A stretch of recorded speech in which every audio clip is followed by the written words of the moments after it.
Ming.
Sige.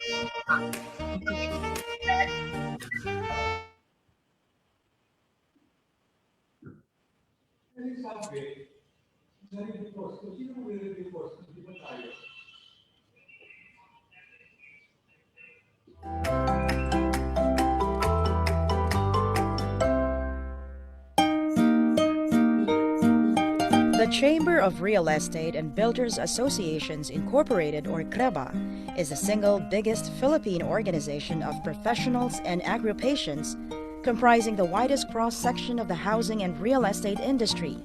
These are developers, brokers, appraisers, contractors, manufacturers, suppliers, engineers, architects, and others engaged in the shelter and real estate business. As early as 1960s, to unite the different disciplines involved in the industry, the idea of an umbrella organization was conceived. During that time, private subdivisions were mushrooming in the peripheries of Metro Manila. Due to fast pace of development, the developers and buyers were confronted with different obstacles and problems. In October 1973, Attorney Manuel M. Serrano, joined by the leaders of the industry, formally founded CREBA. The chamber is registered with the Securities and Exchange Commission as a non-stock, non-profit, non-government organization. To protect and promote the interest of the members, CREBA seeks to harmonize the conflicting forces of business, government, and the homeless society. CREBA has committed to be an effective and dynamic partner for national development, as the real estate industry being a major pump primer of the economy, and the government recognizes this role. The Chamber sits in legislative hearings in both houses of Congress on bills that bear impact on the industry, to ensure that the interest of the members and the welfare of the public in general is enhanced. For over 40 years, the Chamber can take pride on what it has done, pushing for reforms, drawing up significant proposals, and mustering the strength to push its plans forward into real action. Today, CREBA is at crossroads of facing the challenges of the past and the present. Its initiatives and advocacies have been consistently focused not just on the interests of its members, but also enabling the millions of homeless families to acquire decent, affordable homes, vigilant in its dream to see a home for every Filipino. CREBA's aspirations for the housing sector is embodied in its 5-point agenda for housing. It's a package of interrelated policy and legislative reform proposals, ensuring that every Filipino is able to live a full and happy life in a home he can call his own. 3 major issues that need to be effectively and cohesively addressed in order to curb the country's at least 5.5 million housing backlog are finance, land, and governance. The five-point agenda aims to provide long-term and affordable funds for socialized and economic housing, affordable homes in urban areas nationwide, equitable allocation of lands for human settlements, agriculture, and the environment, efficient housing regulations, and the creation of a housing and urban development department that will address housing concerns. The five-point agenda pursues CREBA's long-term avowed mission of making homes more affordable for the majority of Filipinos, a home where his family can live, work, play, and grow. CREBA leaves no stones unturned in its relentless vision towards a home for every Filipino, transforming the environment of social and economic development, leading to the intensified production of 500,000 housing units every year to build 10 million homes in a span of 2 decades.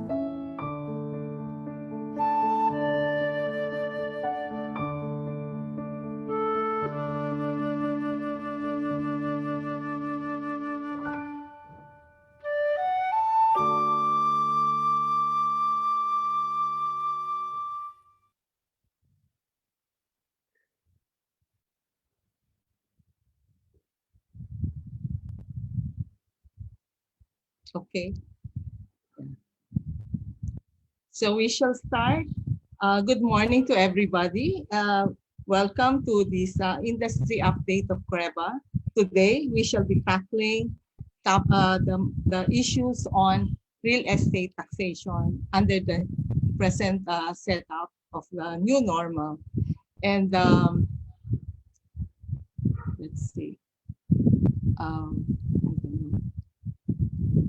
Okay, under the new normal. So we shall start. First, I'd like to introduce myself. I am Techi Bautista. I'm CREBA's Vice President for Academic Affairs. The aim of the industry updates is to provide its members with a forum to access information and to dialogue with government and industry leaders towards a better understanding and appreciation of the purposes and intent of the new regulations under the new normal. So we shall start our forum this morning with a short prayer. Dear Lord, we lift and offer our day to you, as well as CREBA and its programs and industry update series. Give us the wisdom and the courage to face life's opportunities and challenges, knowing that you will always be with us to guide and protect us. Amen. Okay, so we shall start by first welcoming our National President of CREBA, Mr. Noel Toti Carino, for his opening remarks. Good morning, Mr. President.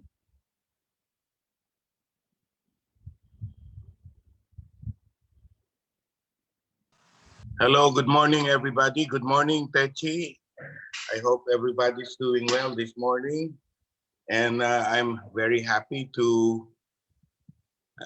Hello, my internet connection is a little bit spotty, but I'll try to keep it very short. I'd like to greet everyone, all our member developers, and all our officers that are on board here, including our National Chairman, Mr. Charlie Goreeb, who will be listening in a short while, together with the other members of the National Board. We're very happy on this project to keep ourselves updated on a lot of issues that surround taxes. One, I'm sure everybody's eagerly awaiting the final passage into the law of the CREBA bill, which will create a lot of impact too for us developers. But this series that we are coming up with is part of our continuous effort to keep members, and especially developers, updated on current issues that will surely affect the way we do business. So thank you again, and we greet each and every one of us here. Um, good luck, and that we are able to discuss these things in this forum more often. Thank you very much, Techi. And yes, good. Thank you, President Toti, for that opening remark. And So now we shall proceed by acknowledging the presence and participation of our special guests, our officers. There is Director Elsie Chua, our Vice President for Chapter Affairs, Joy Yumol, Lito Pandillo, our Executive Vice President, and Connie Beltran, our National Treasurer.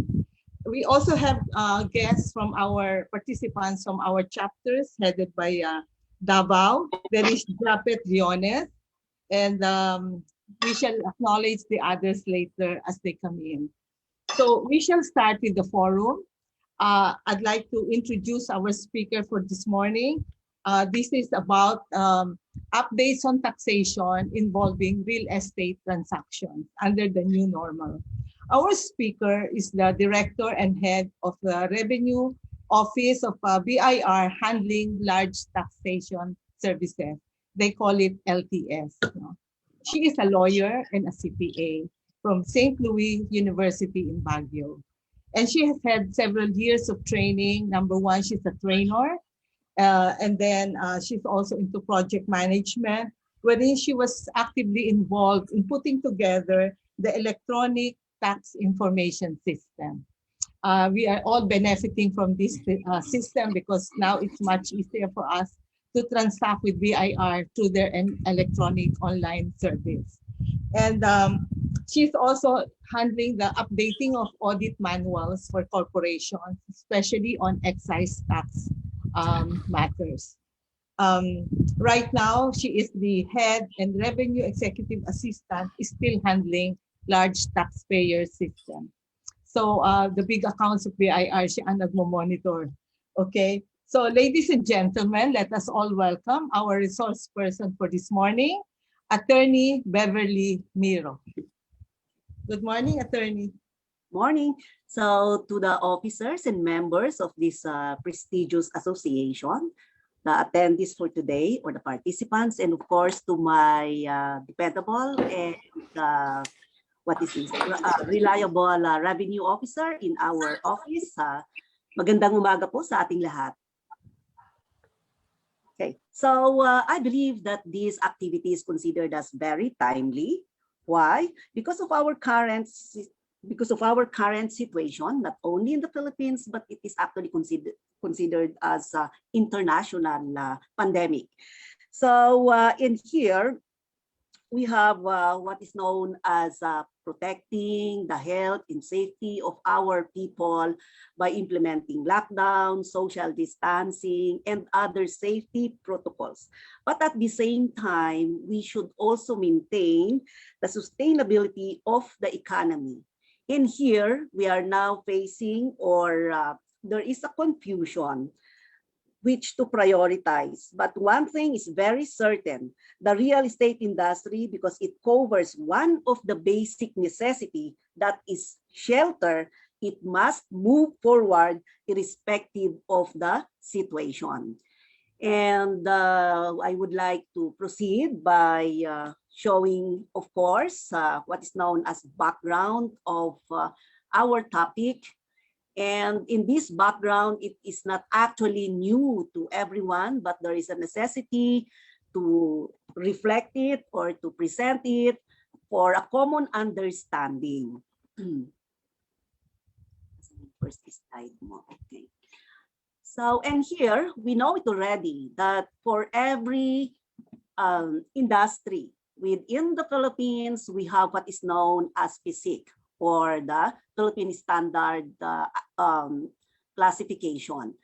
And for the real estate industry, we have identified 5 PSIC, and they are described as 7011, that is buying, selling, etc. 7012, 7013, which pertains specifically to cemetery development sale, and 7019 and 7020. So what I would like to emphasize in here is that when your business is expanding, or for those who are registering for the first time, you need to look at the description of the PSIC so that when it comes to the processing of your certificate of registration, it will reflect the appropriate classification. Okay. So what is the importance of the appropriate classification? Because when we do the generation of data as required by other government agency, and you selected the erroneous PSIC, it means therefore that your data will be going to another data classification. So for purposes of determining the accuracy of information for the real estate industry, you are supposed to ensure proper selection of the industry classification. So if you are going to look at the description, they identify the activities that falls within a specific PSIC. And here we have what is known as registration of line of business. And therefore, if previously you only have one PSIC, it may happen that if when you expand, you will have what is known as secondary or multiple PSIC. So you may start from the development of a subdivision, selling it, and then afterwards you came to realize that because of the COVID-19, of the series of death, etc., you went into cemetery development. Of course, you need to update your registration to include this other line of business. Okay, so next is that the kinds of property. I know that everybody is already aware of this one when we identify what is known as capital asset and of course the ordinary asset. And based on existing regulation, you know already how to treat this asset. So identifying the kinds of property is considered as very important because we know that it differs when it comes to the tax rate, it differs when it comes to the tax form, and of course the filing date of the required forms to be submitted to the BIR. So, and here, what is important in your case is, of course, the ordinary assets, and these are your inventory, etc. They are considered as the one intended for sale. So there is now an issue that is being raised by some, because they were saying that, oops, our ordinary assets are now considered as an idle asset. They are now treated as capital assets because nobody seems to be interested in buying properties and so on. And we are planning to do the conversion. Unfortunately, for properties that has been identified under the real property business, the law says that even if you abandon the purpose or the use of that property as part of inventory, etc., the law says that it will still be considered as real property or ordinary asset of the real estate industry. Okay? But we also have what is known as letter D here, real property used in trade or business of the taxpayer.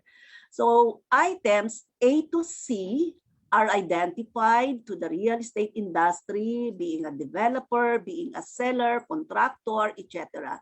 Letter D, however, is different because we are now talking of those property that may be owned by the business entity, irrespective of the business that they are operating. So it may happen that you are operating a restaurant or a hotel industry, and afterwards, because of this situation, you are now saying that, oh, a portion of the property is now considered as idle, it is no longer usable, I am now closing this business and it is considered as not to be used in trade of the particular taxpayer.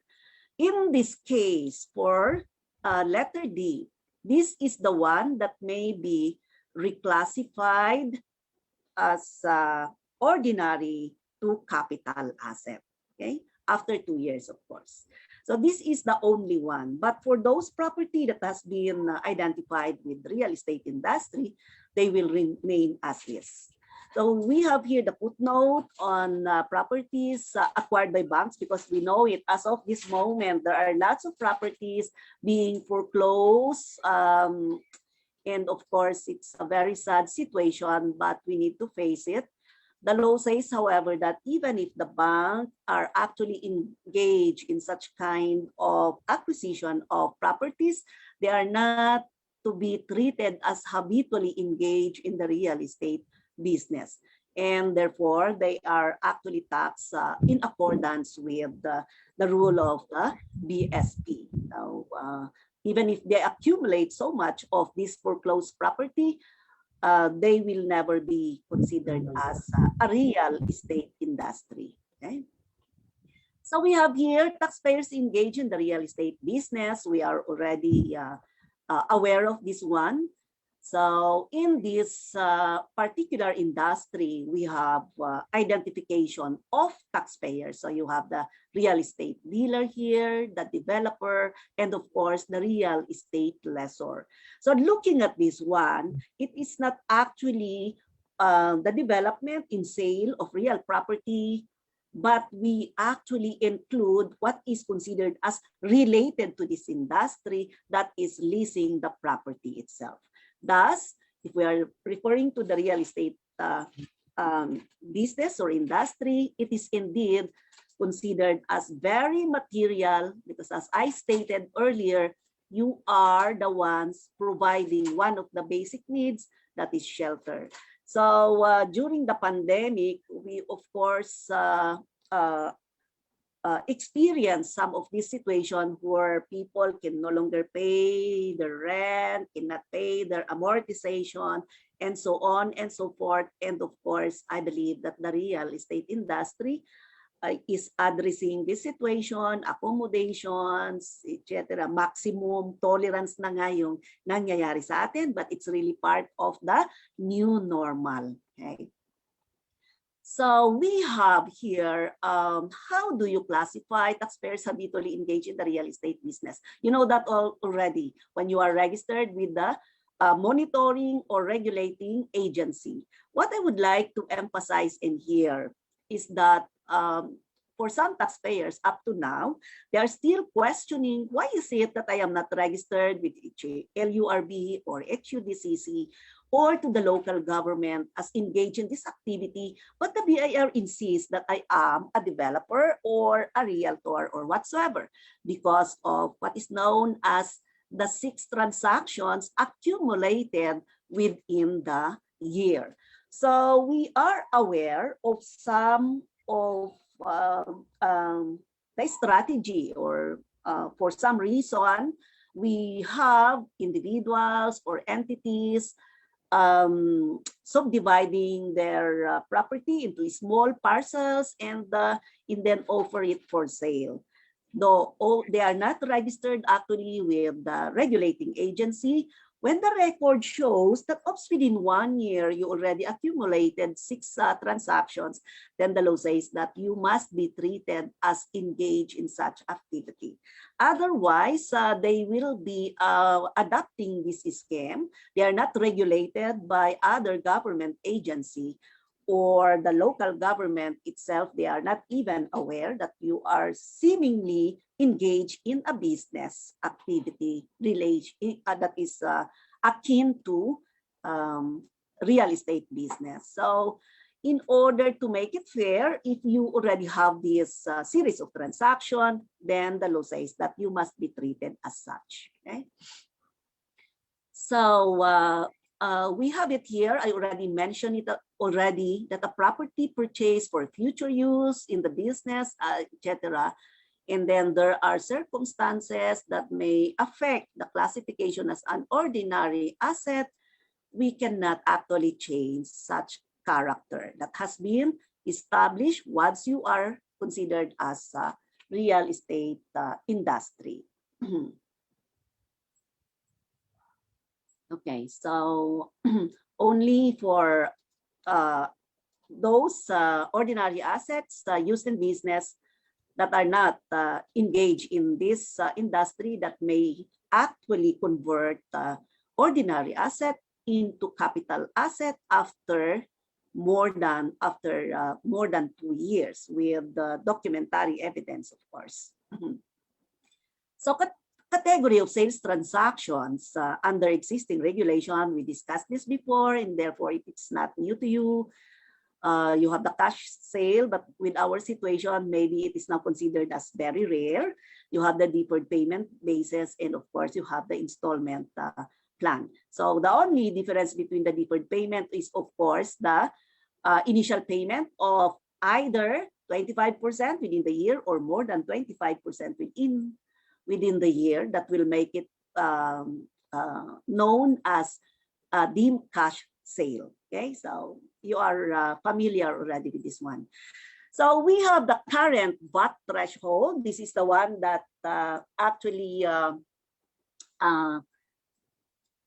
it was previously considered as a substantial issue by the real estate industry because of somewhat misunderstanding in the train law. Diba? So when the train law was was converted into a law, what it lifted was the old provision. Okay, so in order to remedy this situation, we came up identifying the price index effective January 1, 2012, and of course we mentioned in the issuance that this will be adopted for purposes of the real estate industry taxation. So those thresholds are considered as the current, and I am actually emphasizing it now because of the impact of the CREATE bill. Okay, so I am sure that you are already aware of the CREATE bill, where it increased the value of this threshold. So, of course, it is better to look at the exempt transaction.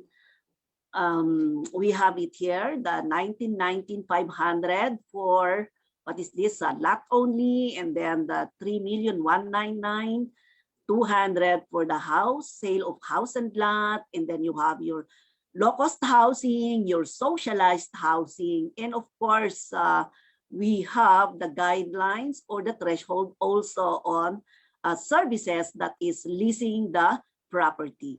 So in here, this is considered as effective while the CREATE bill has not yet been issued officially.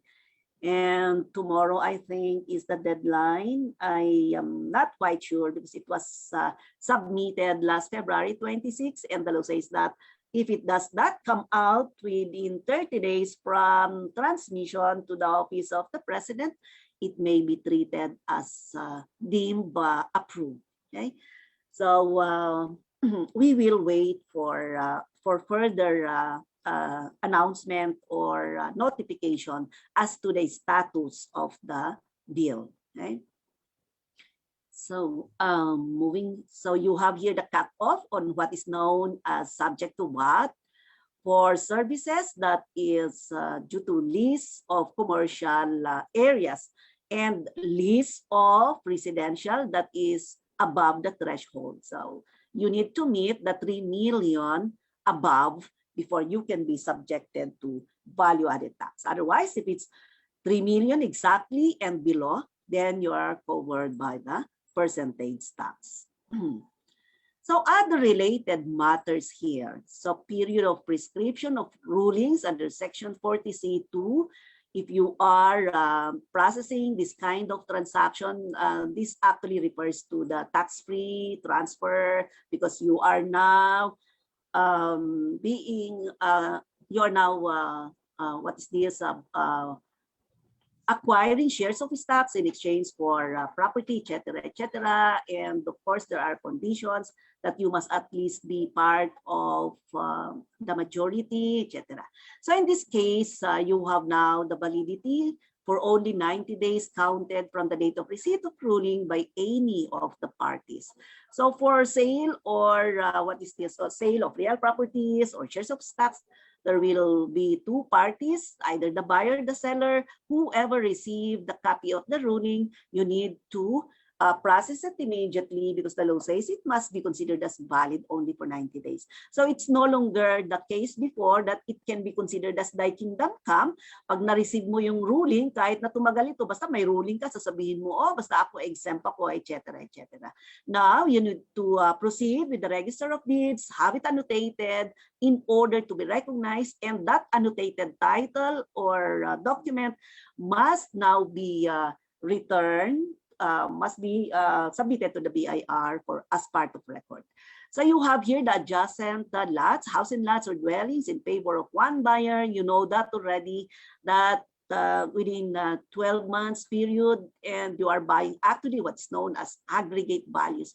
So it may happen you buy one property and then it's adjacent, you buy another one. The law says that for purposes of identifying whether or not this is to be considered as exempt or taxable based on threshold, you will now get the aggregate value of the property if the purchase is within the 12-month period. Okay, so of course, the association dues, membership fees, and other assessment and charges collected.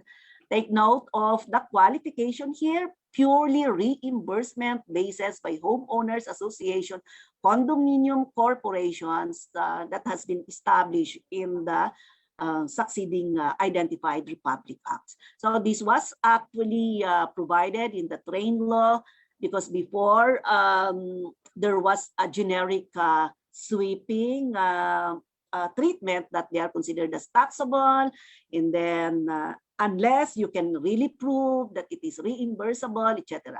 So the train law simplified this one because taxpayers are coming to the office securing their own ruling, etc. So with the inclusion in the train law, it is now very clear that it is covered by exemption as long as, of course, purely reimbursement basis. So that if you establish your cost of maintenance and so on, see to it that when you collect your dues, what has been established as the cost must be the one that will also be collected. You are not supposed to be profiting from this kind of fees or dues or charges. Okay? So you have here RMO number 65-2016. This is streamlining the process and procedures when it comes to raw lands that were sold to NHA for socialized housing. So this is covered by Republic Act 72-79 way back in 1992.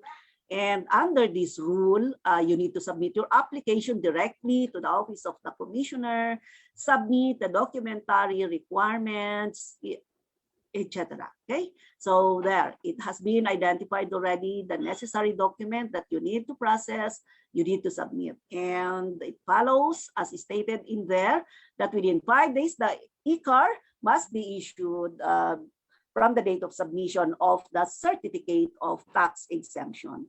Take note, however, that even if we are exempting the transaction, the BIR is not precluded from conducting what is known as post-audit evaluation and verification as to the actual development of the property. Because take note that RMO 65-2016 is only intended for transfer of raw lands to NHA for socialized housing. Okay, so it must not be a combination of commercial, etc., because it was specifically stated. Okay.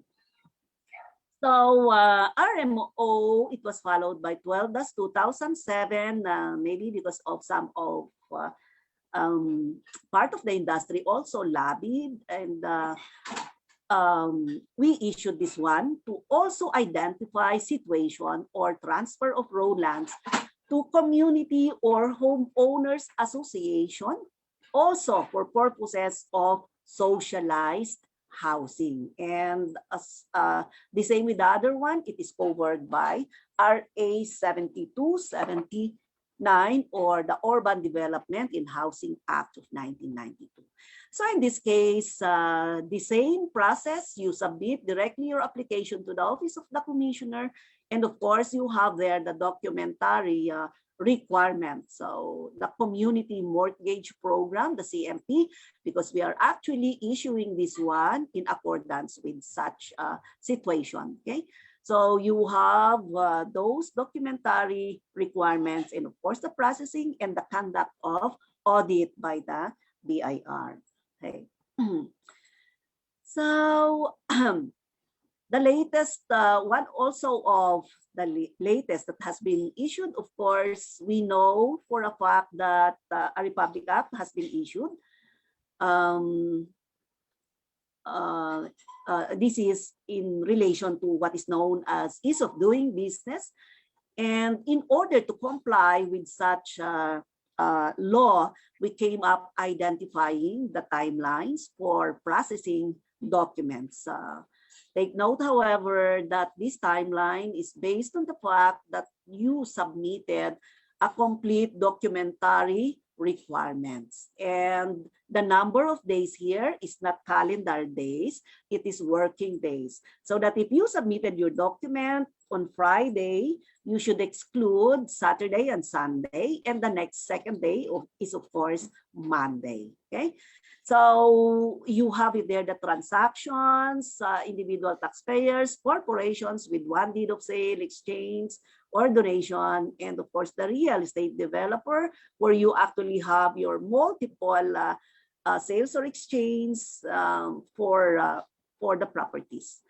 So it may take note, individual, we identified individual and the real estate developer as having a different timelines, because it was an observation that for developer, they actually have multiple transactions and so on. Okay, so we are trying to cope up with the ease of doing business by following this number of days, but for some reason, due to what is known as the new normal, there may be some distortion in this number of days. Because take note that when this was issued, it was way back in 2018, whereby this pandemic is not yet applicable. But we know it since last year, and still ongoing as of this moment. Maybe we are also appealing for consideration on the part of the industry that we have this timeline, but the possibility is also moving. What is important here is that we are aware, and we are also trying to cope up by what is this requiring alternative to some individual that may have been affected by this situation, or due to work at home and so on and so forth. Okay. So we have here another RMC regarding clarification on issues relative to issuance of e-car. In this case, it may be more applicable to individual, not on corporation. But if corporations, if there are what is the situations whereby you are purchasing the property on an installment basis, and definitely the one considered as buyer property died, etc., then we might also be encountering this kind of situation for transferring, processing the transfer of property. So you have it here, the rule that when you have a single document that was executed to cover two transactions. So we have here situations or scenarios whereby extrajudicial settlement, meaning the decedent died without a will, and the heirs are now processing the settlement of the state. And aside from the extrajudicial settlement, they decided to say to sell the property or to donate the property, and therefore in one single document there are two transactions. In this case, the clarification says that there must be two e-cars that must be issued. That is one for the state and one for either sale or donation, whichever is applicable. So when you process the document to the Register of Deeds, you need to present two cars simultaneously. So what is the importance of processing the two cars simultaneously? Definitely, there is no need to be issuing a title for the estate and then canceling it and issue another for the donation. It can be done also simultaneously by accepting the two e-cars, the documents, etc. And you will now end up with the last transaction or the second transaction, either the sale or donation, as the one that will be reflected in the title. The second here is that if you have two separate documents that were executed for extrajudicial settlement and then another for deed of absolute sale or donation, how do we process the transaction? So it may cover the same property, but in this case, you came up with two documents instead of integrating it as one document. So the law says that there will be two e-cars that must be issued. E-car for the state must first be submitted for issuance of title, and the new title will be the basis for issuance of the e-car for the other or the succeeding transaction. But when you process it with the BIR, you can actually process it simultaneously for payment of the tax only. Because take note, it was provided therein that the title for the estate will be considered as a precedent before processing the second transaction. So this is, of course, considered as material for individuals who are processing this kind of transaction. At least you know it. Instead of splitting the documents, you can actually execute it in one document, considered as simultaneous transaction. Okay. So you have here RR 3-2019 on what is known as the coordination and the linking of the system between BIR and the Land Registration Authority or the Register of Deeds. So you know it already as engaged in the real estate industry. You might have noticed the e-car. It is already considered as okay, so there are barcodes that may be used for purposes of monitoring, identifying the legality of the e-car that has been issued.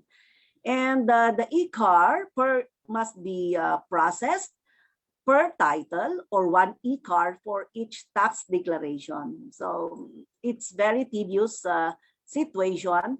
Of course, if you are processing what is known as extrajudicial settlement prior to these current rules, all the properties are reflected in one e-car, and then you just submit it to the Register of Deeds and they will process everything. But the system is not capable of adapting such a situation, and therefore we need to issue one e-car per title or one e-car for each tax declaration. And the validity period, you have it there. It was extended. Previously, it was 1 year. It was extended to 2 years. And now we have what is known as 5 years. So that at least you have ample time to process your documents if you were able to forget it, etc. Okay. So revalidation for expired manually issued e-car.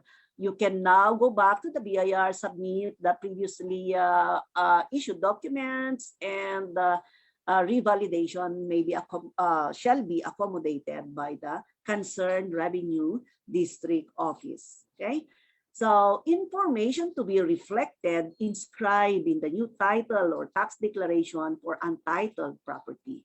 Please note that these information are now considered as mandatory for the new owners that are now processing transfer of the property. So you have the e-car number, the date of the e-car issuance, the amount and date of payment per tax type.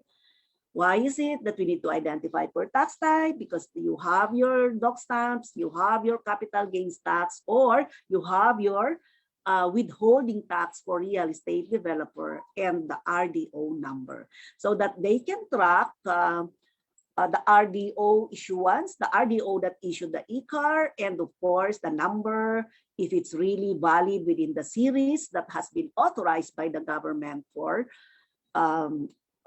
accountable forms. And you have it there, the TIN of transferee shall be indicated in the face of the newly issued tax declaration.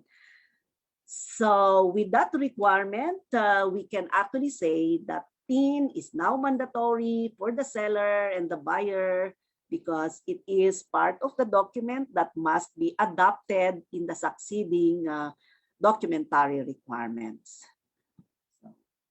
Next, okay, so you have here the issuance regarding PESA.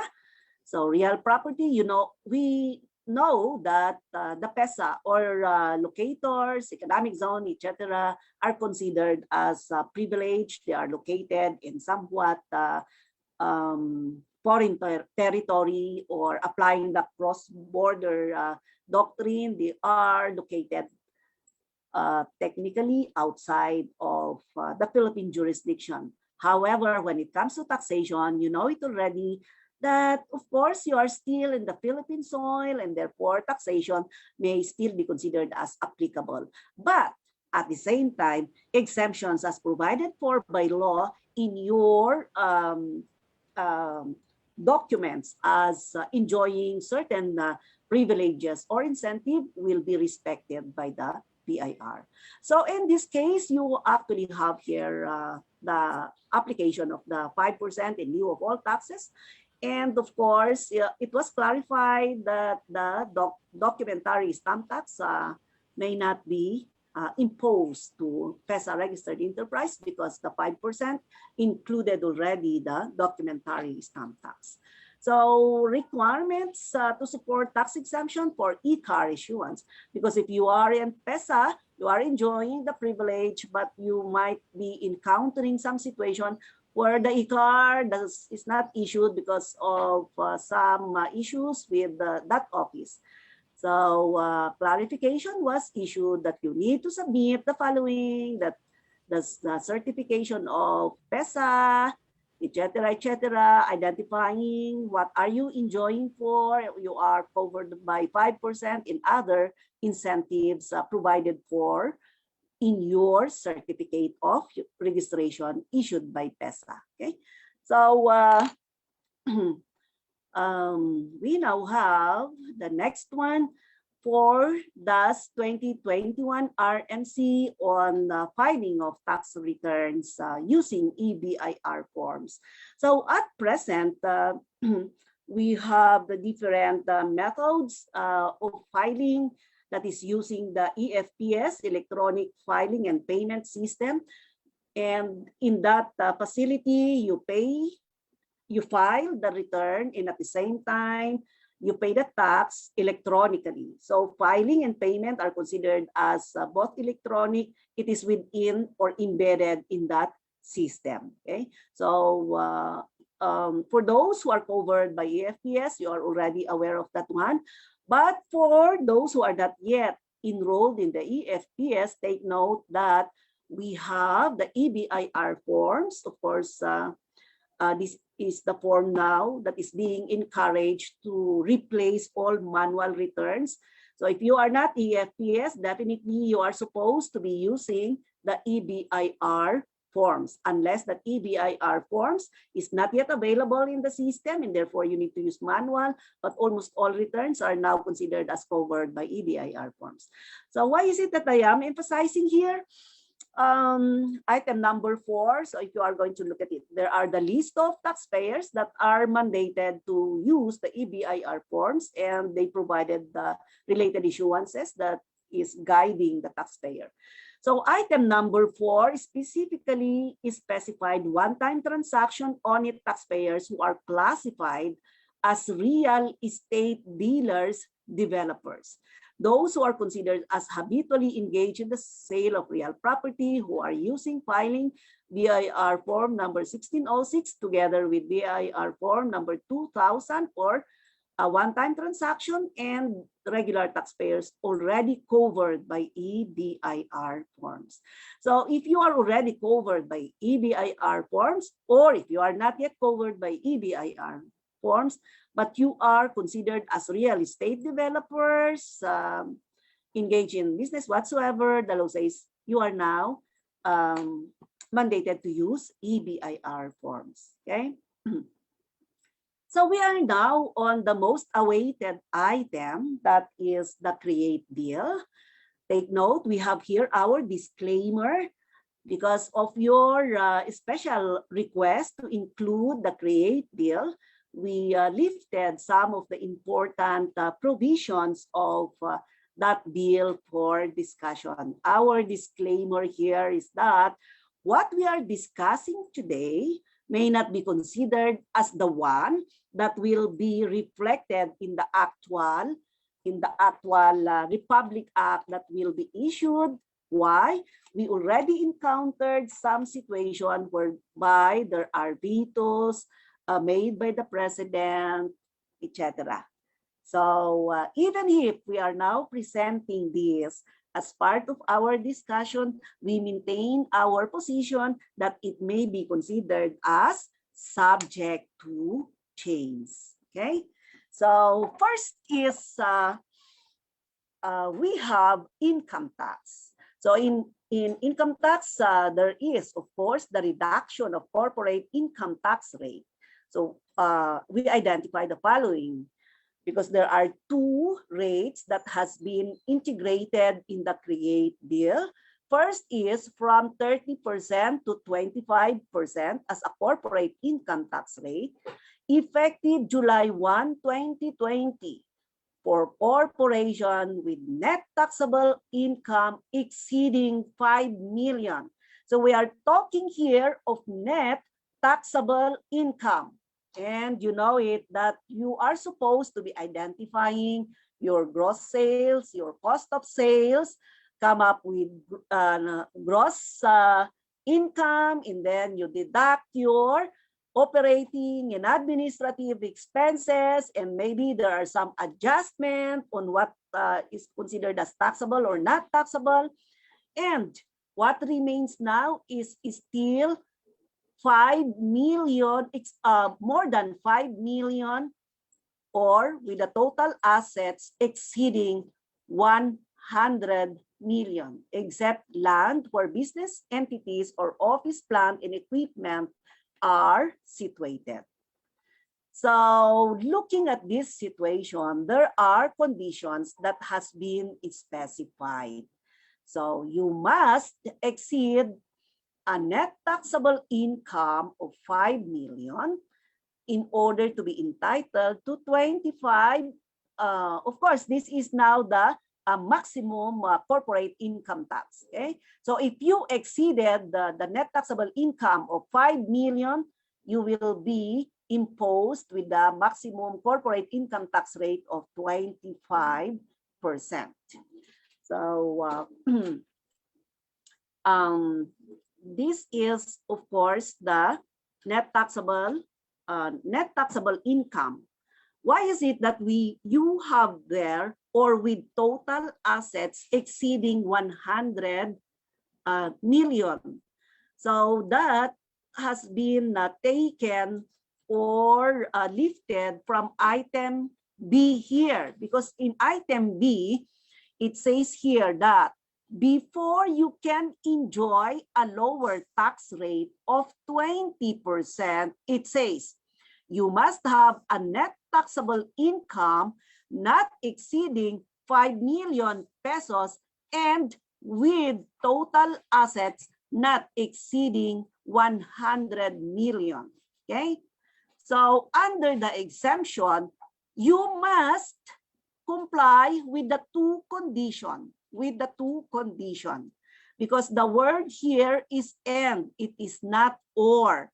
So in this case, you may be considered as not exceeding 5 million pesos when it comes to your net taxable income, but your total asset actually exceeded 100 million. In this case, it's not 20% that you are supposed to enjoy, but it is now considered as 25%.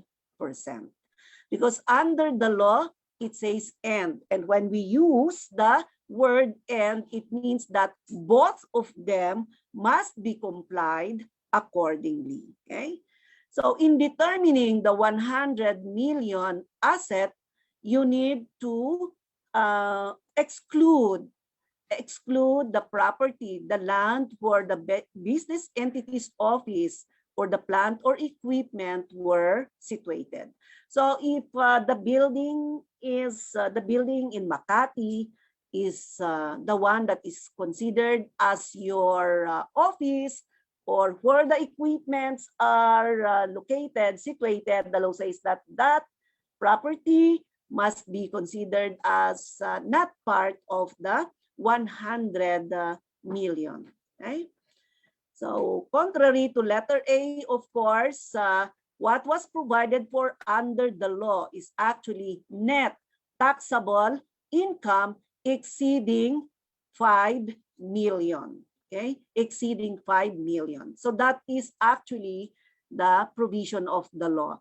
We just inserted or with total assets exceeding 100 million because you cannot actually enjoy 20% if you have an asset that is more than 100 million. And therefore, if your asset is more than 100 million, even if your net taxable income is just 1 million, the 20% cannot be enjoyed. Because the condition in here is and with total asset. It is not or. Okay? So you have your proprietary educational institutions and hospitals. Previously, the tax rate is considered already as privilege, but again, the law says that the 10% will again be adjusted to 1% effective July 1, 2020, up to 2023 also. Okay. So we now have the third item here, MCIT, or the minimum corporate income tax, reduced from 2% to 1% effective July 1, 2020 until June 30, 2023. The next item on income tax is BIR ruling for tax exemption on transfer for shares of stocks under Section 40C2 as amended is no longer required.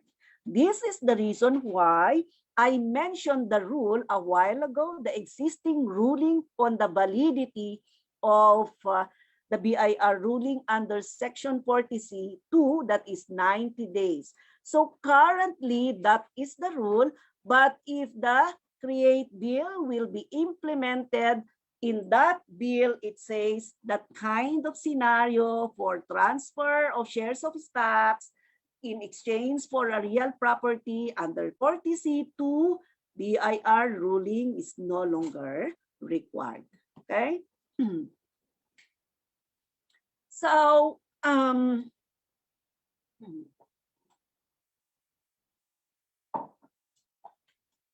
we have here VAT exempt transaction. So you are indeed considered as a lucky industry or a blessed industry because under the train law, you were identified, and again, but of course, ito bumabawi sila ngayon. Huh?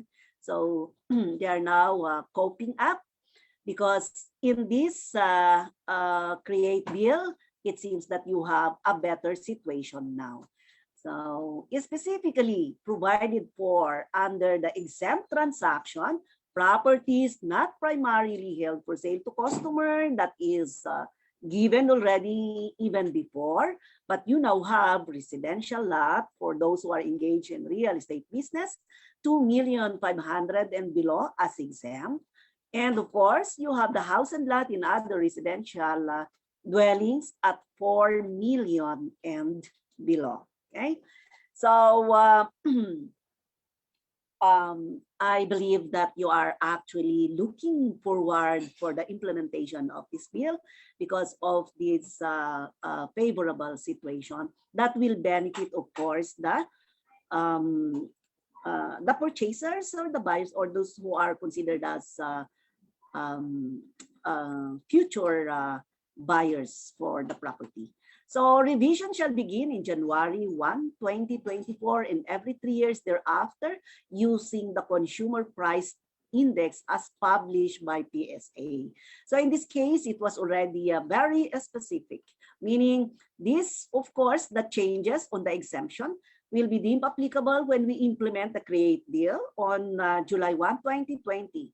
And as provided in the train law, there must be an updating of zonal values, etc., etc. And in line with this, with that updating, they also provided what is known as the revision of this exemption because of the possibility that after 3 years or beginning January 1, 2024, the price now will no longer be the same after 3 years. It might escalate. I don't know if it will go down. It seems to be impossible. The possibility is it might increase and therefore we need to do the necessary adjustment. So it will now depend on the consumer price index or PSA, what is this? To be published by PSA, okay? So the percentage tax, the rate was reduced from 3% also to 1% effective July 1, 2020 to June 30, 2023. And therefore, after June 30, 2023, that rate may now be revised by, Of course, that was the specific period for the application of the 1%. It may change afterwards. Okay. So we have here what is known as inclusion of tax incentives as Title 13 resulting to the change in the section of the tax code. Okay, so it is a total or a new section that has been included in the CREATE bill, identifying rules and regulations, and of course, we came up with the FIRB or the Fiscal Incentives Review Board that will now be considered as a board that will evaluate the impact of the incentives that has been granted. Okay, so in this what is this? In this Title 13, it's quite very long. It's very detailed sections identifying the functions of the Fiscal Incentive Review Board, the guidelines, the process that must be complied by taxpayers that are now enjoying this special privilege.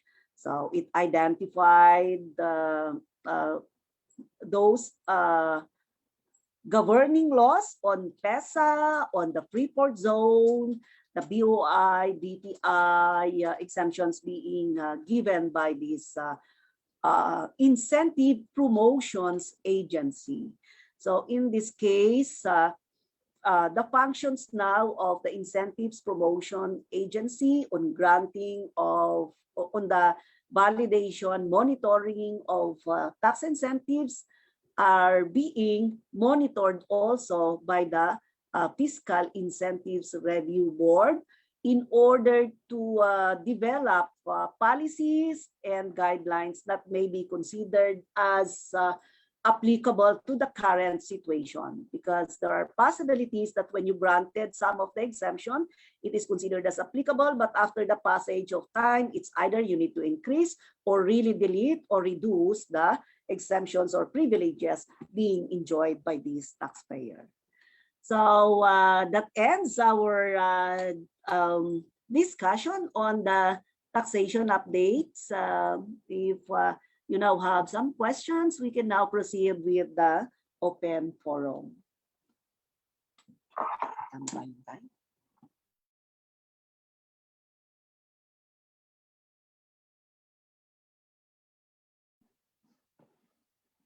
Very much, Attorney Beverly, for that very exhaustive discussion. I personally would like to throw the first question. On the CREATE bill, do you think this is only temporary, meaning will this last for only a specific period of time, or will this be a total adjustment to the to the limits, to the incentives, subject only to revisions every 3 years based on consumer price index? The wordings of the law is quite clear. It provided what is known as the ceiling to be considered as exempt transactions. And then it follows that, of course, for every 3 years, the law provided for possible escalation of prices. And therefore, it just like what has been provided in the previous situation when we implemented the VAT, there is what is known as the consumer price index for the basis for exemption, or the threshold of VAT may actually be considered as increasing. So if we are going to look at the record, there is no situation, it does not really happen that the threshold or the ceiling for exemption as far as VAT is concerned on real property transaction has been diminished. So it is always considered as increasing. So take note that VAT before was 500,000, it went to 1.5, it went to 199, etc., etc. And because of your manifestation, the train law is the one that may have a negative impact when it was implemented, because instead of increasing it, it adopted the previous Lower. Yes. Lower one. But because of the representation of the officers of CREBA and the other real estate industry, you actually succeeded when we adopted what is known as the Consumer Price Index in 2012. And now it is very specific under the law that these are the threshold for exemption, or these are the one that is considered as VATable. But the law says that after 3 years, or in January 1, 2024, this ceiling may actually be adjusted depending on the CPI. Okay. So I don't know. Thank you. Yeah. Okay. So was there ever a time when the CPI was diminished? So far, wala pa naman po. Yeah, because of inflation, di ba? Yes. Oo. Thank you very much. Okay. We have a few questions, ma'am, from our participants. And I know that you have already covered this, but just for clarification, I would like to read them. For idle lands to be classified as capital asset from ordinary, is it necessary that idle land tax be paid in LGU to show proof of idleness? Okay. So if you are going to look at what we discussed, it also mentions local government units and so on. So for purposes of evidence, it may also be considered as material. This is a situation wherein it is the taxpayer that must produce the justification that the property is actually considered as idle. Because take note, when you convert an ordinary asset into a capital asset, what we are saying here is that if it's ordinary asset, when you sell the ordinary asset, you will actually be taxed at the corporate rate.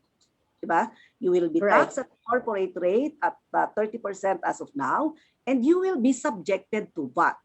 When you do the conversion from ordinary asset to capital asset, you are enjoying a privilege, because being a capital asset, you are not supposed to be paying VAT, and at the same time, it is a final tax of just 6%. Okay, so I just would like to emphasize again that asset conversion is only applicable to ordinary asset used in business for those who are not engaged in real estate business. So when you go to local government units and really represent that, oh, I am now paying an but I believe that for some, they are not used to do that because they are charging a higher amount of tax for idle property. I guess that's why for some. But if there is really a need to do it because you really want to convert it, then that is actually a proof that even the local government recognizes the conversion of the property. Because Thank you for that. There is actually a question related to that, no, which I read somewhere. What is the time frame for the conversion of an ordinary asset to capital asset of a company that is not involved in real estate? we have more than 2 years, at least more than 2 years. Okay, 2 years, at least Yeah. 2 years. More than- And I believe there are certain requirements to be able to Yeah.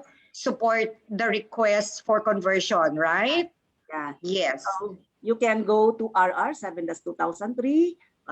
There are some of the details there. Okay. Okay. Thank you very much for the clarification.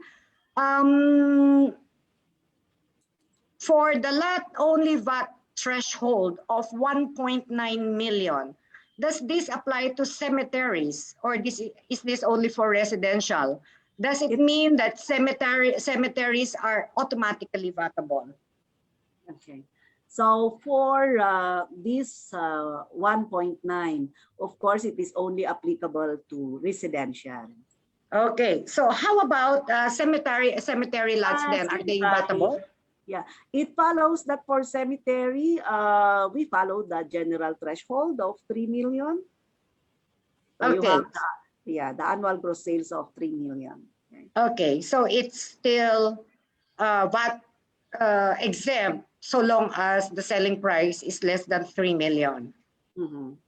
All right, thank you very much. Yeah. We were using, attorney, 2 million as threshold for house and lot and no threshold for lots in accordance with trade law. Okay. How do we adjust this? I don't understand this question too much, but maybe. Okay. So this is the one that we discussed a while ago, that when the trade law was implemented, actually it provided for 1.5 for lot only and 2.5 for house and lot. House and lot. So we issued the what is this? The RR on the train law. I forgot the specific, but you can see that in the website. And in that RR, as I mentioned earlier, we mentioned what was provided under the train law, but we actually inserted a statement that such is also adjusted by the consumer price index that was provided in 2012. So during our briefing in 2018, I think I already mentioned that one because your president here, together with other officers of the CREBA, we were with the commissioner. So I discussed the consumer price index at that time with them together with the Mamok Cabreros, where you really raised the issue that this cannot be happening, that we are going back instead of moving forward. And that is why when the issuance was released, we already mentioned there the consumer price index as applicable. Okay, so it is very unfortunate for those who were not able to cope up with the new threshold. So your question now is how to do this. Of course, this requires documentation and manifestation with the BIR, but you know it already when you do this and request that, because this will be entailing what is known as request for refund, and when you do this, investigation or verification will be conducted accordingly, of course. So there must be a verification before you can seek reimbursement for failure to adapt with the new threshold. Okay. Great. Okay. Thank you. Um, Now, on the CREATE bill, assuming it is signed anytime, okay, in the near future, will this be applicable and will it cover transactions starting from January? And if so, how are we going to correct, or how can we correct transactions that have already been filed with BIR? This is not only an issue on real property transaction, it is also an issue on other income. So looking at the CREATE bill, as stated in there, it is to be considered as effective July 1, 2020. And you know it already that we already filed our third quarter in 2020, whereby it covers July 1 to October, di ba? So using the old rate and so on. So it is also similar to that question whereby for real property transaction, because if you are also going to look at it, it covers the threshold and therefore there's a possibility that, oops, pag in-implement pala to, yung threshold ko na dati ay taxable, magiging exempt siya. So this is now our question. So along that line, I don't want to comment so much, but looking at the effectivity, if that is really the effectivity, that then we can actually simply say that it must be covered. Okay, so we will wait for the implementation of the law when it comes out, and what was provided as the implementation date will be adopted. Then we can now issue the corresponding RR, and that is the possibility it will be covered. Okay. Okay, thank you. Now, may I ask, assuming that it is retroactive to payments already made, how soon or how fast does BIR process refunds for payments already made? Okay, so definitely that is always an issue. Okay, so ito yung inaantay talaga natin na lumabas so that we can actually come up with the rules and regulation, because hopefully it will really come out before the filing, because in your tax return you will be reflecting, there's a possibility that you will be reflecting a negative or Right. the negative taxable income instead of paying, if there's a possibility or whatsoever. So in this case, because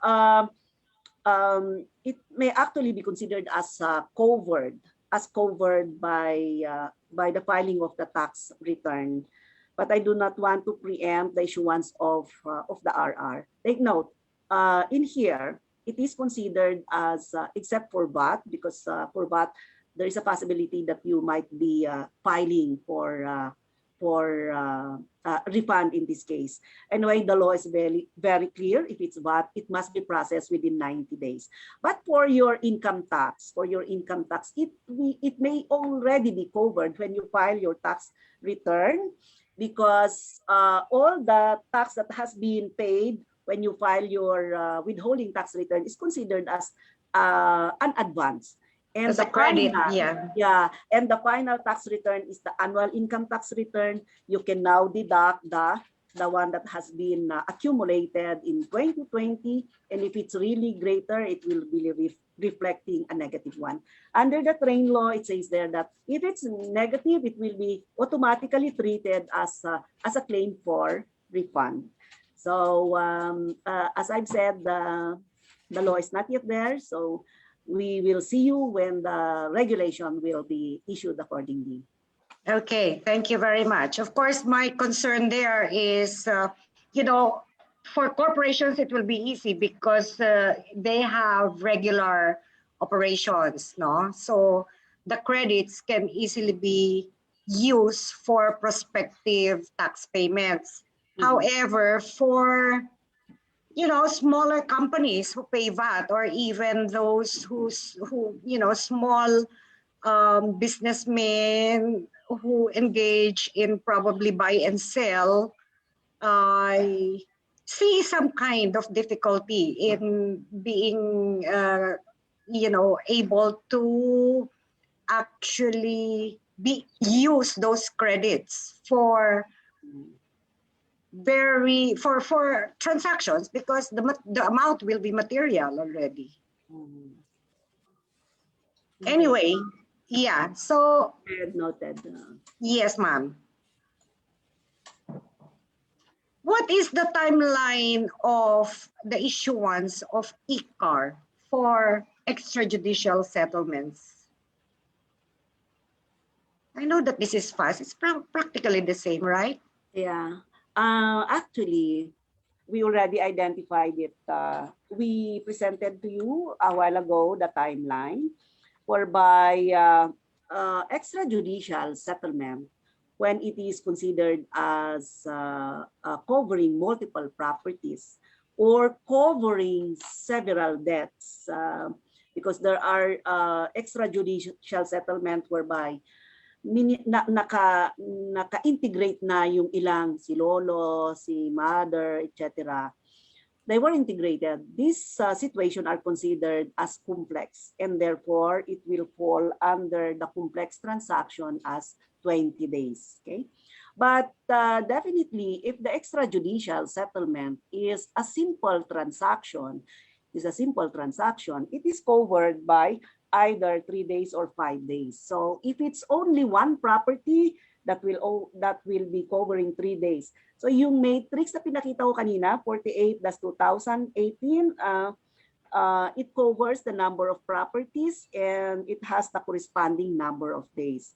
However, so that is considered as the timeline for the normal situation, but we have here an extraordinary situation under the pandemic because of this work from home, limited workers and so on. So maybe this is the reason why you feel that despite of the timeline, the BIR cannot cope up, and we apologize for this situation, because as of this moment, we have several offices being affected, and as mentioned, safety is considered as a paramount consideration at this moment.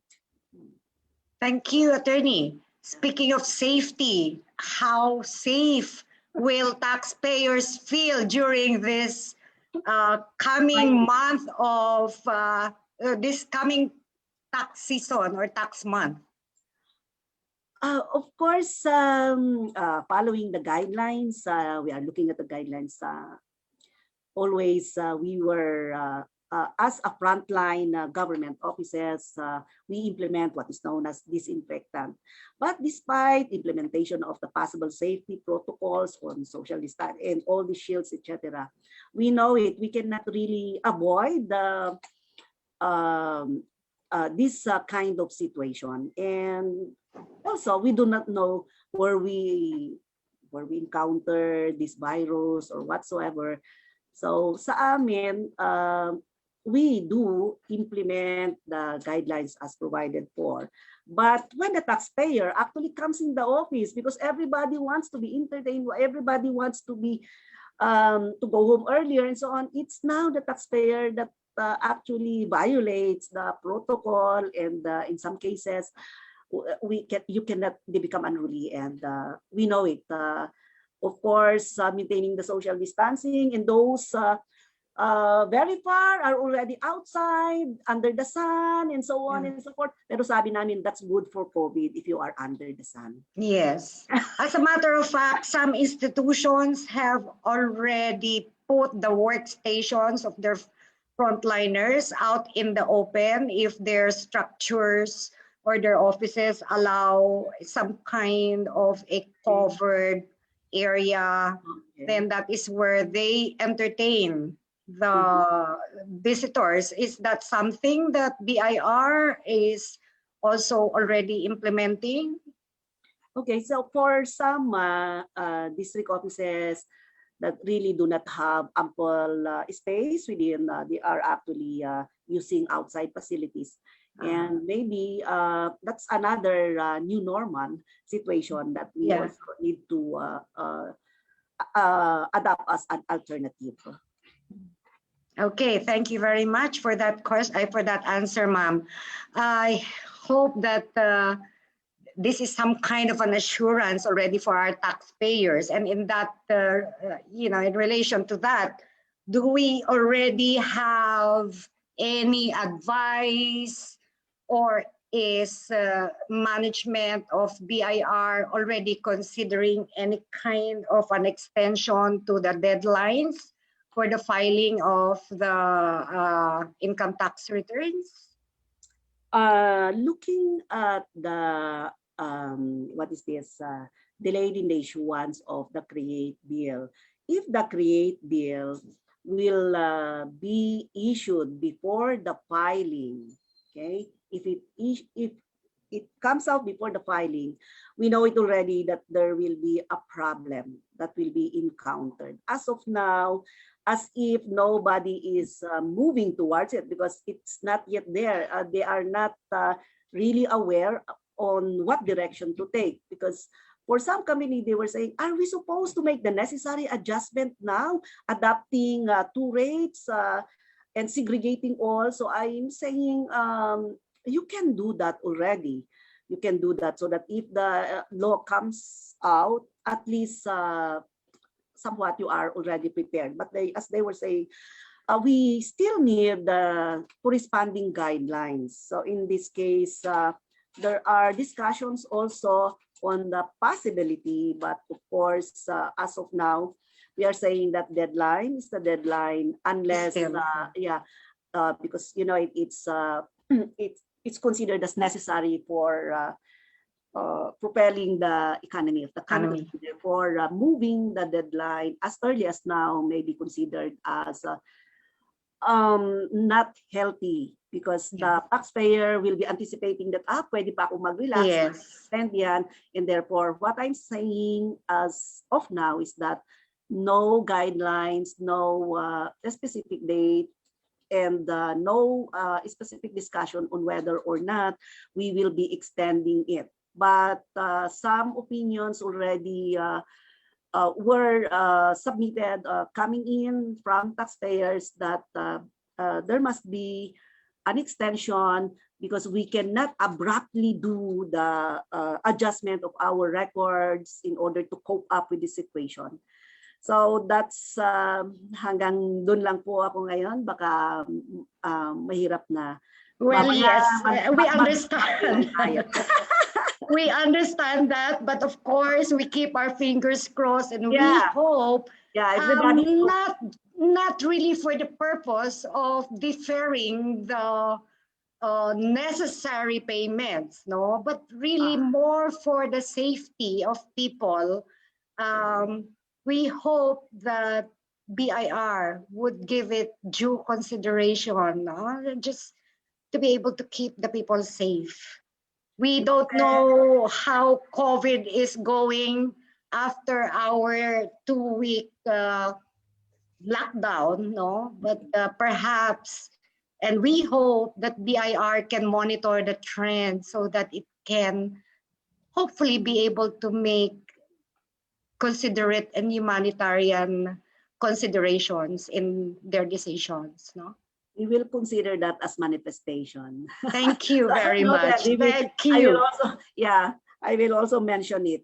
Thank you so much. Okay, now I have, let me just take this opportunity first because I got a message to recognize some of our guests. I would like to acknowledge Chapter President Perla Espina from CREBA Tarlac. I would also like to acknowledge CREBA Cebu Chapter President. Are you still president now? Robert Pacana, Bobby Pacana.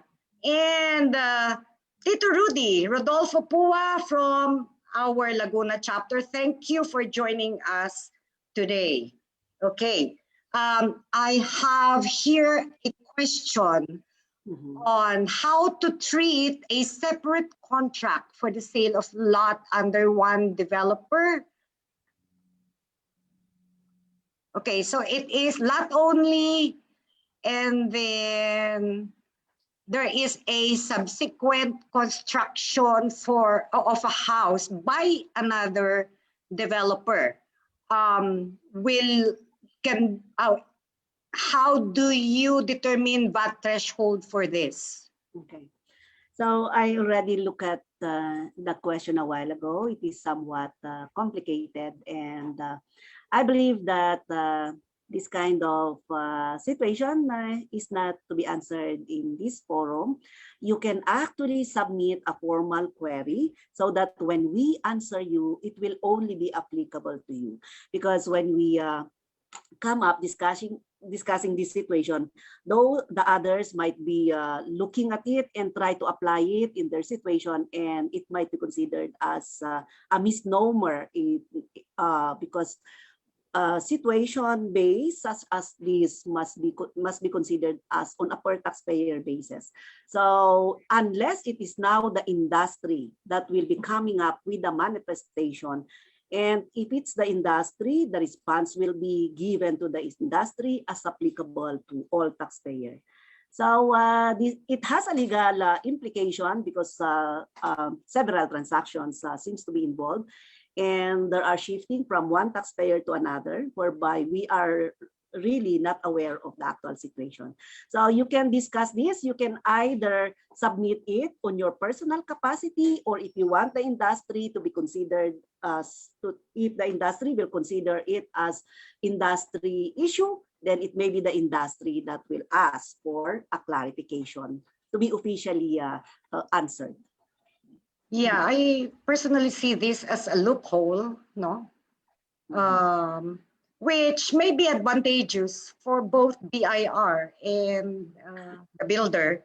Depends on how you see it. The BIR may impose guidelines covering such transactions, and for the developers, maybe a loophole, but I don't see this. In fact, this is the first time I encounter this question, because I don't see this as a regular normal practice by the industry. Okay. So it may be considered as personal on the... Yes, I believe this is only party. personal and more question by a buyer than a seller. If you are a real estate developer acquiring land from a private individual for future development, what are the BIR taxes that need to be paid by both parties? I heard this question already in our lecture in LaSalle. Yeah. So, asan ba yung question? Nawala. Nawala. Yeah. So anyway, yeah, if you are acquiring land for development, what taxes are applicable? Okay. So the question here is that who is acquiring? So is the person or the entity acquiring registered already as a real estate developer or a real estate part of the industry? Okay. So looking at the PISIC of the taxpayer, there is a requirement that you need to register yourself, or the entity must be registered under the PISIC. So are you acquiring the property to be sold again, or for development, or whatsoever? That's why the PISIC is considered as very important. So your question on what are the taxes that must be paid, it depends on the situation. So if you are acquiring and the nature of the property, are you acquiring a property that is considered as a raw land for development? You have the guidelines on possible exemption, or is it really just a parcel of land that you are buying in your personal capacity and you are selling it, or as a developer, or as a real estate industry and you are reselling it? So it depends on the situation. Because if you are buying the property and the one that is selling the property, because looking at it, the seller of the tax on real estate transaction, we have what is known as the seller's tax. And therefore, that is why it is very important that you look at the personality of the seller. If the seller is a real estate dealer or industry, then second is you look at the property that is being sold. Okay, is the property considered as capital asset or ordinary asset? Yes. If it's an ordinary asset, then you know it already. You pay the withholding tax, you pay the documentary stamp tax, but at the end of the year, you file your income tax and you just deduct the withholding tax on a per transaction basis. But if you are a seller of the property and you are not engaged in real estate business, of course, definitely the law says that, and you are not using the property as used in business, you know it already, it is a capital asset, and therefore you pay the capital gains tax and the documentary stamp tax. And it ends there. You are not required to file your income tax return or include it in your income tax return because it is a final tax. Okay. Okay, thank you. Okay. Thank you for the clarification, Attorney Beverly. We have a question from, I'm sorry, my apologies to the previous questions. I failed to cite the names of those who threw the questions. But this time, okay, from Mr. Demi Posadas of CREBA relative to exemptions from CWT, VAT, and income taxes under RA 7279. Some of our members are having difficulty in securing the ruling from the BIR. Can a license to sell identifying specific projects as socialized housing be sufficient to present to RDOs to avail of the exemptions under the said RA? This could very well be considered as ease in doing business. Okay, so of course, if you are not, as of now, we have the classification of lots. They are actually considered as residential. They are, but at the same time, so if residential, etc. So more on residential because we are catering to subdivisions, condominiums, and so on. But we also have special cases where we for regular residential, it may be considered that is regular, so we apply a threshold as already mentioned a while ago. But we have special cases under special law or Republic Act, such as you mentioned, 7279, covering the socialized housing. Okay, so because of some of the clamor of the industry, we actually issued what I mentioned a while ago as 12-2017 and 65-2016, depending on who will be developing or who will be implementing the project. Is it in accordance with the NHA or is it in accordance with the CMP or the Consumer Mortgage Plan? So in this case, of course, we already provided, if you are claiming, if you are buying the raw land and you are claiming for exemption, then you have the requirement that has been specified therein. If you are buying if you already have the property and you develop it already and you comply with the provisions of the law on, of course, securing a permit or securing registration from HUDC or what is this, HLURB, and you identify socialized housing, regular housing, low-cost housing, as long as the certification coming from HLURB are very specific, because in here, we need really to identify the areas considered as regular, considered as low-cost, considered as socialized, because of the privileges and exemptions provided for by law. So take note that in our presentation, low-cost housing is at 3 million, but socialized housing is at 450,000. That's why there is a need to be identifying this. Based on discussion with some of the RDO, because we also received that in the past. some of the applicant processing their registration as developer, etc., is that they, as they were saying, it's generic, but they are invoking, of course, 72, 79. So they are supposed to identify the areas that must be devoted for low-cost, or if there is socialized housing.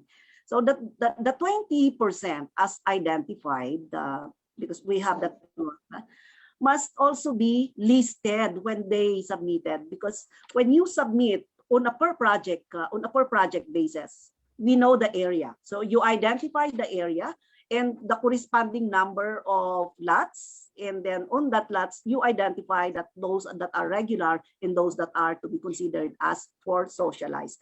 The problem is that it was an observation.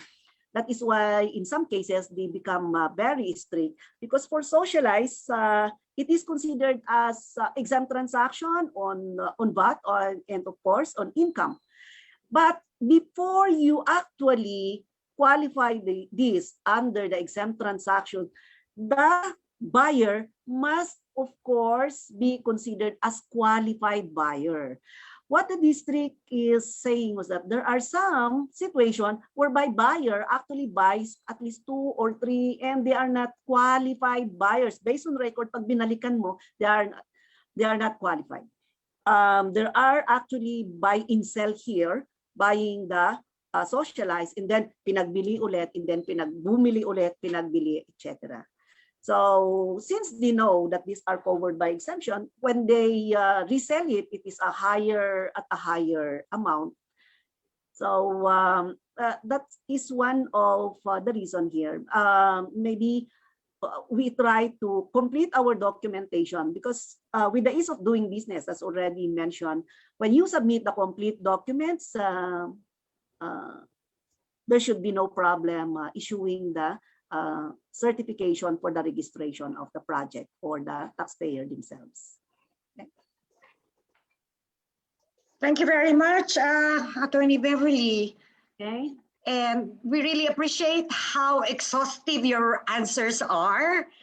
But if we are going to answer all 33 more questions with the way you answer, perhaps we will finish this webinar, if not tonight, tomorrow. So may I just, okay, what we will do then is throw in the last question. Okay. And if you will allow, our secretariat will email the other questions to your office, but also try to reply to those questions, the answers of which we already can give, or can provide based on your presentations and those revenue regulations, and based also on our experience. Yeah. So we will just throw a last question, the answer of which we do not have and which we cannot provide. Is there an extension on the estate tax payment, which is about to expire on June 14, 2021 under the train law? Okay. So everybody is seeking for an extension of estate tax that has been provided. June 30 is, of course, as provided. What has been extended was payment of delinquent account. And for estate tax, no extension yet has been processed, but we are receiving manifestation. So maybe if you are affected also, you can submit, so that the more the merrier, because the reason that they were citing here is that as if they were not able to enjoy or maximize the amnesty because of the new normal or the pandemic. So despite of that privilege, they were limited. They have limited movement and so on and so forth. So You can also do the manifestation. We receive some, and Okay. the more the merrier. All right. So all it takes is a manifestation. But Yeah. I do still have a really, really last question, which I think makes sense. No, for a lessor or a build and sell, for example, developer, who accumulated six developer or builder, no, six transactions, and then the lessor with only a few units. Stops or ceases to operate as such, how long and what does it take for their registration to convert to regular taxpayer? Therefore, not covered as real estate dealer or person engaged in the business of real estate. Okay, so are we actually referring to the six transactions here? It must be done within a period of, so those transactions, it's that accumulating it for a number of years, it must be done within 1 year only. So if record shows that this individual has this transaction, so we are referring to the sale of a real property by the same owner. So we are not actually referring to the broker who might. No, yeah. So it must be the same owner that must be selling the property, accumulated 6 transactions within the year. Yes. So in this case, the treatment of those transactions, when we treat them now as engaged in real estate transaction, what is the impact? When you are doing the transaction, because you are not considering yourself as engaged in real estate business, you pay capital gains and you pay the doc stamps. And since it is a capital gains, you are now saying that this is a final tax. And after paying the final tax, I am not required to file an annual income tax return. In this case, if the BIR comes in and actually dispute the situation because of the record that you accumulated 6 transactions, you are now supposed to be converting your, you must be registering now as a person engaged in real estate business because of that situation. Yes, and the question is now, what if after 2 or 3 years, the person stops engaging, not just in sales, no? For example, if they are registered also in leasing, but after 2 or 3 years, they stop, the engagement or the business.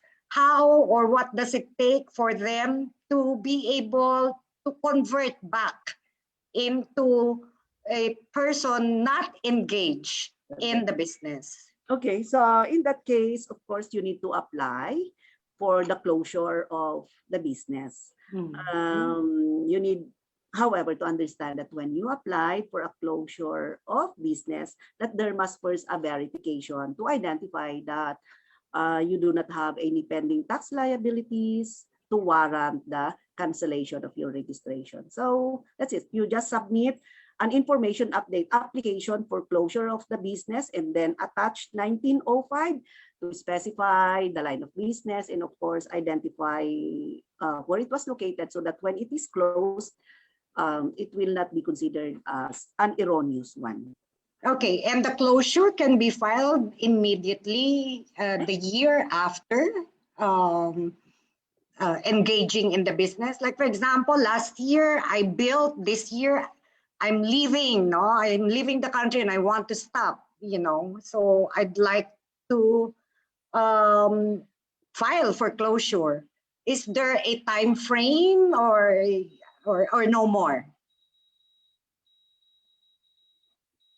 Okay, we are losing connection with Attorney Milo. May I recognize some people? No, there's 237. We have guests from PAREB. We have, Bobby Alvarez, our director, is here. Hi, Bobby. I saw Lito earlier. We have, I think I should just pass or go Yeah, I will just transfer to VP Techi.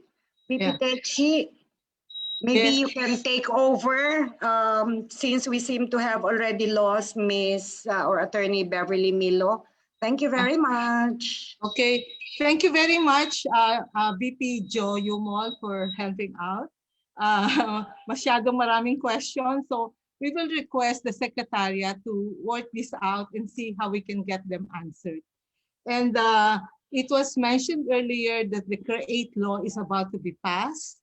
That is a very important law on taxation. So we might have a second forum on that, just so we can be properly updated on the intents and the regulations, no, IRR of the CREATE law. And sayang, no, hindi tayo nakahingi ng closing remarks kay Attorney Milo. Anyway, si President Toti is not also available for that. So can we pause for a while, Shamin, for a group photo? Shamin? We still 200 230 with us. So 220. Yeah. So can we have a group photo before we adjourn? And of course, again, VP Joe, Did we recognize our treasurer Connie? I see her. Yes, Connie, Yeah. and then those who came in. Ang dami pang gusto magtanong. Rather like ang daming questions. Yeah. That's right. Just wait for the other topics under the industry updates. We have more topics, very interesting ones. And the one Yalak is here with us. Oo. Meron din tayong forum with the BSP, no, the Bangko Sentral and the Bankers Association on the treatment of defaulting loans. Meron tayo. We're working it out. No? That's also very interesting and timely. Anong mangyayari sa mga utang natin hindi mabayaran? So we'll work that out. Shermine, can we hear from you? Are we ready for the group picture? Yeah, and Charmaine, are there any other officers that we missed recognizing? I would like to recognize some of our students, Ma'am Techi and Edprem. They are here with us. Raul, I saw your name, Raul. My friends, Pauline Alvaran, Mary Gao, nagpapa-shout out. Big Otalan, my partner. Who else? Some officers of Pareb, I can see their names. And Rebap. Hello. Thank you for joining us, for supporting the program. Thank you very much. And if you can please turn on your cameras for group picture. Okay, so we are ready. Ayun, Attorney Beverly, are you back? Oh, ayan na siya. Ayan, Attorney Beverly. She's back. Wait, may ano dito? Meron na. Ma'am Techi, yes, it's yours. Yeah, the session is yours now. So yun lang, may mga announcements tayo na the other topics that are upcoming. We're working out other topics also. And this year, we might already start resuming our training programs. We will make the necessary announcements.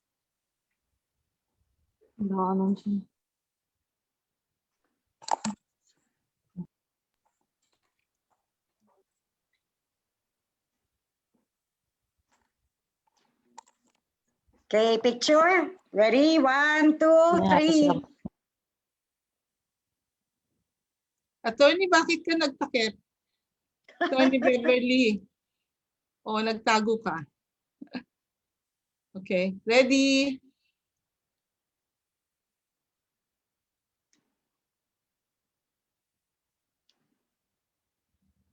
Okay. Okay, done, Shamin? Okay na? Done, ma'am. Thank you. Okay. Salamat sa inyong lahat. See you again. Bye. Bye-bye. Bye-bye, everyone. Nakamute. Thank you, Joe.